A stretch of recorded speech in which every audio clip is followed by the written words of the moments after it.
siang, salam berkah untuk Anda semua. Perkenalkan, saya adalah Cemin. Terima kasih atas kesempatan yang mempertemukan kita kembali dalam program Pesan Dharma kali ini. Pesan Dharma pada kali ini, saya akan bahas artikel yang berasal dari buku Between Ignorance dan Enlightenment. Artikel ini ditulis oleh Venerable Master Hsing Yun. Adapun artikel yang akan dibahas pada malam ini adalah memahami waktu. Seperti yang kita semua tahu bahwa waktu dalam satu tahun adalah 365 hari. Satu bulan memiliki 30 atau 31 hari. Kita memahami konsep waktu yang sama. Kita memiliki standarisasi waktu yang sama. Nah, kita juga memahami bahwa waktu terbagi dalam 3 periode, yaitu masa lalu, masa sekarang, dan masa yang akan datang. Selain itu, kita juga sering mendengar kutipan akan gunakan waktu sebaik-baiknya, karena waktu tidak akan berulang untuk kedua kalinya. Masih teringat akan ketika kita melewati ambang batas menuju milenium tahun 2000? Nah, pada saat itu banyak orang merenungi pertanyaan mengenai waktu. Karena pada saat itu standarisasi komputerisasi hanya sampai tahun 1999. Nah, bagaimana dengan tahun 2000? Ada beberapa orang yang memiliki pandangan salah menyatakan bahwa tahun 2000 adalah hari kiamat bagi mereka. Nah, akhirnya karena mereka percaya bahwa kiamat, jadi segala sesuatunya akan berakhir. Lalu mereka menghambur-hamburkan kekayaan mereka, melakukan perbuatan yang melanggar peraturan, karena mereka percaya bahwa segala sesuatunya akan kiamat, akan berakhir. Nah, dari sini kita dapat mempelajari bahwa ketika kita memiliki pandangan salah akan sesuatu, maka kita akan menjerumuskan diri kita ke dalam bahaya, dan tanpa mengetahui bahwa ini adalah bahaya yang harus dihindari. Nah, memahami dan memanfaatkan waktu yang baik memang telah menjadi isu yang penting bagi masyarakat modern. Waktu hanyalah berjalan maju. Tidak ada satupun momen yang terjadi dalam 2 kali. Oleh karena itu, kita harus dapat menghargai dan dapat menggunakan kesempatan secara maksimal, serta selalu menjalin ikatan jodoh yang baik dengan banyak orang.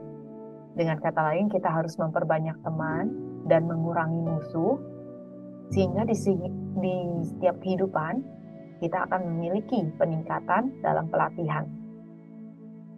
Nah, misalnya kita lihat para murid, kalau enggak menggunakan waktu belajar di sekolah, bagaimana mereka bisa memperoleh pengetahuan? Nah, jika petani tidak menghabiskan waktu dalam membajak sawah, bagaimana mereka bisa menuai hasil panen? Atau bagaimana kita mendapatkan makanan yang bisa kita konsumsi? Oleh karena itu, kita dapat melihat bahwa setiap manusia memiliki cara yang berbeda dalam memandang waktu. Seperti halnya yang kita tahu, pertumbuhan manusia dimulai dari baby, terus jadi anak-anak, dewasa, orang tua, dan akhirnya meninggal dunia. Semuanya terjadi karena adanya situasi dan kondisi yang berkumpul. Kalau saya boleh memberikan perumpamaan, seperti halnya air, siklus air. Air laut menguap menjadi awan. Nah, banyaknya uap air menyebabkan awan turun hujan. Nah, sama halnya dengan siklus kehidupan kita. Yang terpenting adalah apa? Yang terpenting adalah proses transformasi yang terjadi pada diri seseorang. Kita lihat ya, ketika seseorang dalam kondisi yang bahagia, dia mungkin akan mengeluh bahwa bagaimana waktu bisa berjalan sangat cepat. Sementara ketika kita berada dalam kondisi yang gak bahagia, kita juga mengeluh mengenai mengapa waktu berjalan sangat lambat. Beberapa orang menghabiskan waktu mereka untuk mencari ketenaran dan kekayaan daripada menghabiskan waktu dengan orang yang mereka cintai. Sementara yang lain membuang-buang waktu mereka untuk hal-hal yang gak bermanfaat daripada menggunakan waktu untuk memperbaiki diri mereka.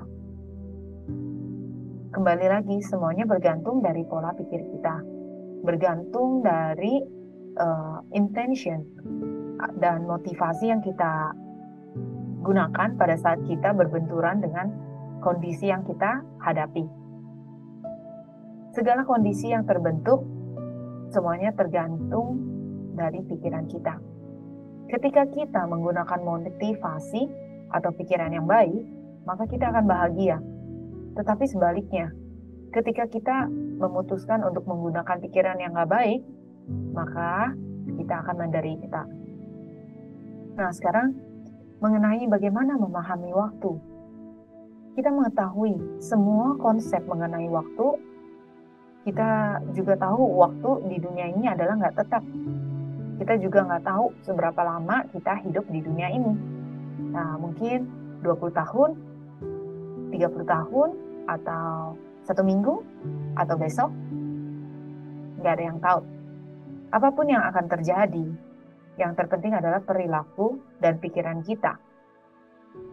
Dengan memahami konsep waktu dengan pikiran yang benar, maka kita akan selalu termotivasi dan bahagia dalam mentransformasi diri kita untuk menjadi lebih baik.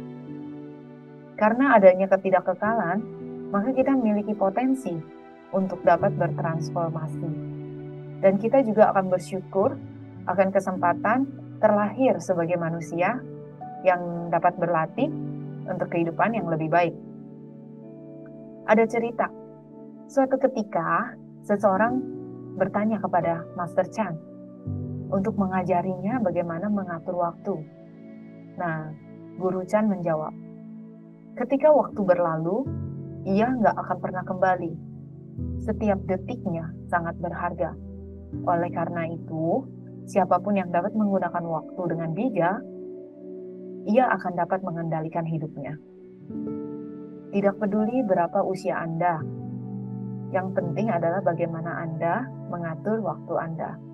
Bagaimana kita dapat mengatur waktu menjadi waktu yang berkualitas. Bagi orang yang kelelahan, jalan terasa panjang. Bagi orang yang nggak bisa tidur, malam terasa nggak berujung. Bagi orang yang nggak memahami kebenaran, realitas kelahiran dan kematian adalah tidak mungkin. Kita harus memahami bahwa masa lalu tidak akan pernah kembali. Masa kini hilang dalam sekejap mata. Dan masa depan semakin dekat dan akan menjadi masa lalu dalam sekejap. Seorang guru termuka pernah berkata, waktu 1 hari lebih berharga daripada harta karun yang ada di alam semesta. Selama kita dapat memahami esensi waktu yang cepat berlalu dan belajar menggunakannya dengan bijak, kita dapat menembus batas waktu dan melampaui batas ruang waktu. Nah, sekali lagi, selalu semangat dalam mentransformasi diri kita untuk menjadi diri kita yang lebih baik, untuk menjadi manusia yang lebih baik. Yang terpenting adalah proses. Nah, selalu mengingatkan diri kita untuk melakukan 3 kebajikan, 4 pemberian, dan selalu memberikan motivasi pada diri kita sendiri bahwa kita bisa loh. Terima kasih dan sampai jumpa lagi di pesan Dharma yang selanjutnya. 慈悲喜舍遍法界，习福结缘利人天，禅净戒恨平等忍，惭愧感恩大愿心。